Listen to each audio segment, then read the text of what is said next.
Hong Kong को क्यों नहीं मिल रहे पर्यटक? हवाई कंपनियां हांगकांग के लिए पर्यटकों को छूट दे रही हैं। वहां पर्यटकों के लिए ड्रोन और दूसरे एयर शो हो रहे हैं। हांगकांग ने सैकड़ों सोशल मीडिया इन्फ्लुएंसर को अपने यहां आमंत्रित किया है कि वे यहां आकर देश की खूबसूरती देखें और इसकी कहानी बताएं।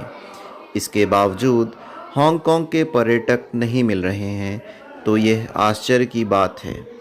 दरअसल एक समय पर्यटन व्यवसाय ही हांगकांग की आर्थिक ताकत था, लेकिन कोविड और राजनीतिक उथल-पुथल के कारण वहां पर्यटकों की संख्या जो घटी, उसमें अब भी वृद्धि नहीं हो पा रही है। हांगकांग के लिए परेशानी की बात यह भी है कि थाईलैंड, जापान और दक्षिण कोरिया जैसे दूसरे एशियाई देशों में पर्यटकों का आंकड़ा कोविड से पहले स्तर पर आ गया है। लंबे समय से पर्यटकों की कमी के कारण हांगकांग की छोटी-छोटी असंख्य दुकानें और रेस्तरां बंद हो गए हैं, जबकि बड़े होटलों में किसी भी समय दर्जनों कमरे खाली पाए जाते हैं। हांगकांग की ये बदहाली के कई कारण बताए जा रहे हैं। वर्ष 2019 में चीन के वर्चस्ववाद के खिलाफ हांगकांग में हुए जन आंदोलन के कारण पर्यटन उद्योग पर प्रतिकूल असर पड़ा।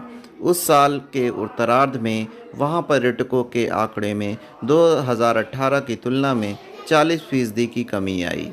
वर्ष 2020 में कोविड से निपटने के लिए हांगकांग ने अपनी सीमाएं सील कर दीं और अब भारी संख्या में विदेशी नागरिकों और कंपनियों का बाहर निकल जाने से लंबे समय से वैश्विक वित्तीय केंद्र के रूप में हांगकांग की जो छवि बनी थी, उसे धक्का लगा है। और सबसे चौंकाने वाली बात यह है कि चीन में खाना और शॉपिंग करना महंगा होने के कारण हांगकांग के स्थानीय लोग शॉपिंग करने और यहाँ तक कि भोजन करने तक के लिए सीमा पार कर चीन पहुँचने लगे हैं। ग्राहकों की कमी से छोटी दुकानों और रेस्तरां को सबसे ज़्यादा नुकसान हुआ है।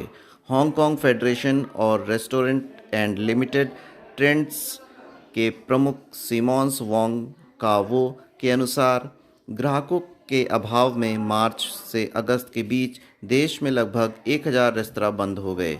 वॉन चाई में कई जापानी रेस्तरां चलाने वाले केविन शी कहते हैं, बार में ये पहली से बहुत कम लोग दिखते हैं और देर रात गलियों में घूमने वाले लोग भी बहुत कम हैं।